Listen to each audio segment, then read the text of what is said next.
TJ had a favorite blankie. And it was not this one, his favorite one accidentally got left on a plane when we were flying back from Florida one year. But when he would start getting nervous, he would do this. He would twist it, he'd had it since he would twist it around, and that was a comfort to him. But this was something that I could wrap him in his blanket and he would feel safe when he got scared. Oh, stay. This was TJ's doll when he was little.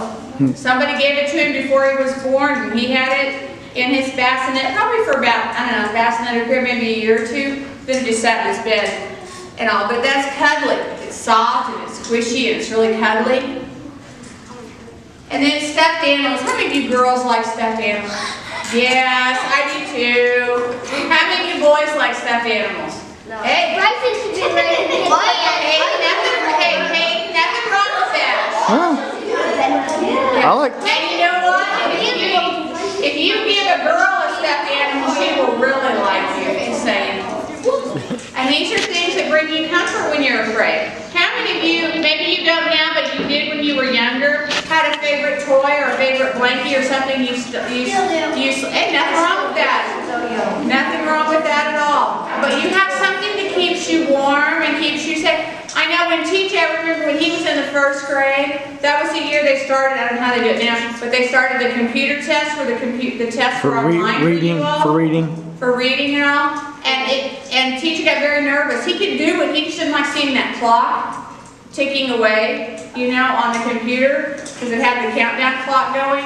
But his teacher, because they had to do these reading tests, they had to, you know, she wanted to do their best. She invited, every year, she invited all the kids in her class to bring their favorite toy, or their favorite stuffed animal, or their favorite blankie, and they could keep it in their lap while they were doing the test.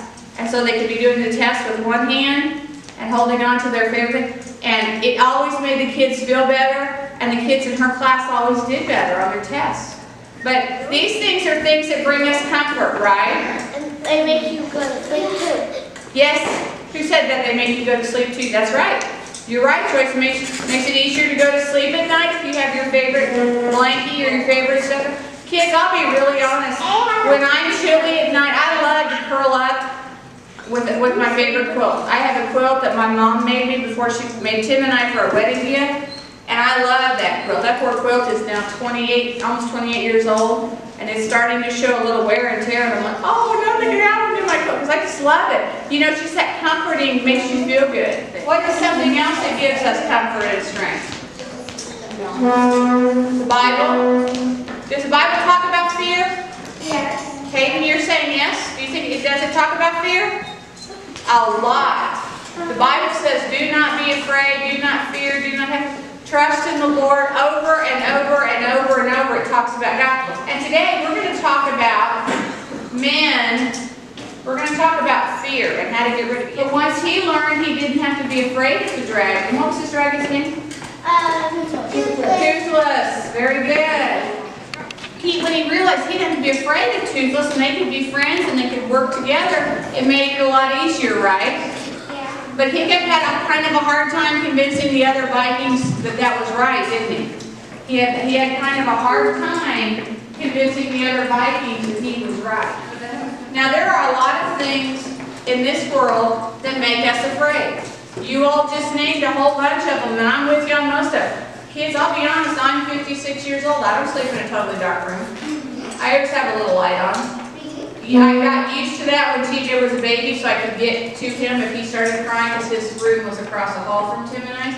And it just got used to having light on, and so now we do. When your kids, what you talked about right now, are real to you, aren't they? I don't like snakes. That didn't change. Now your parents might have some different fears. Maybe their fear is losing a job or not having a job. My mom says her worst fear is me growing up too fast. That is true. That is very, very, very true. I was talking to a lady in church today. She's got a new little baby. The baby's not even a month old yet. I told her to enjoy every minute, because before you know it, that baby's going to be grown up and gone.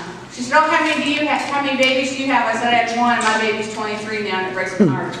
Really breaks my heart. That is very true. I tried to explain that to my son, TJ's 23.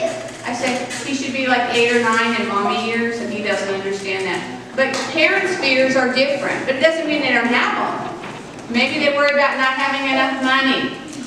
Maybe they worry about not being able to provide for their family, losing a job. Yes? My parents are just going to see them. Yes. Because, yeah, I can totally understand that. I can totally understand that too because my son's in the military, so that's always a possibility with them that they'll be sent somewhere. How many of you know what a phobia is? A phobia. Hey, Like something that you don't have, but something that scares you. it's more than just a fear, it's a heightened fear. It's a phobia is something that makes you, it can almost paralyze you. Some people have a fear of heights, and if you get them up high on like a 10 or 20-story building, they will spaz out, and they literally will shake. They can't move to get down, or they can't move to get away from something. It's called a phobia is when the fear, there's healthy fear in there. I don't walk over and pick up a snake. That's a healthy fear. I don't jump in water too deep for me to swim out of. That's a healthy fear. There are healthy fears. Fears that I don't step out in front of a bus because I don't want the bus to hit me. Those are healthier fears. Those are respect. Storms in that part of the world come up very quickly and very suddenly. This must have been a terribly bad storm if it scared the fear. Must have been very real. The fear must have been very strong. They were afraid they were going to die. When the Bible says the boat was being swamped, that means literally the water was coming over the boat, staying. And what happens if you have too much water in your boat? What's your boat do, Hayden? See. Yeah. Capsize, It sinks. So the disciples it had to have been a very bad storm. Jesus got up, and the Bible says he rebuked the wind. We talked about what the wind says. But the Bible says with one word, he just said one word. He probably just said stop. But and it wasn't like, okay, the storm calmed down after 5 or 10 minutes. The Bible says instantly, immediately, it was calm. Immediately, the storm ended. The water became calm like glass. The wind stopped blowing. How many of you would think that's a little bit scary? But Jesus had something. Thank you, Hayden, for being honest. I appreciate that. Yes, but Jesus had so much authority, so much power while he was here on earth. He could stop the wind. He could stop the waves. Even they have to listen to him. That means we don't have anything to fear as long as our lives are in Jesus. If Jesus is in control, we don't have anything we have to be afraid of, do we? We don't have anything we have to fear because God is in control.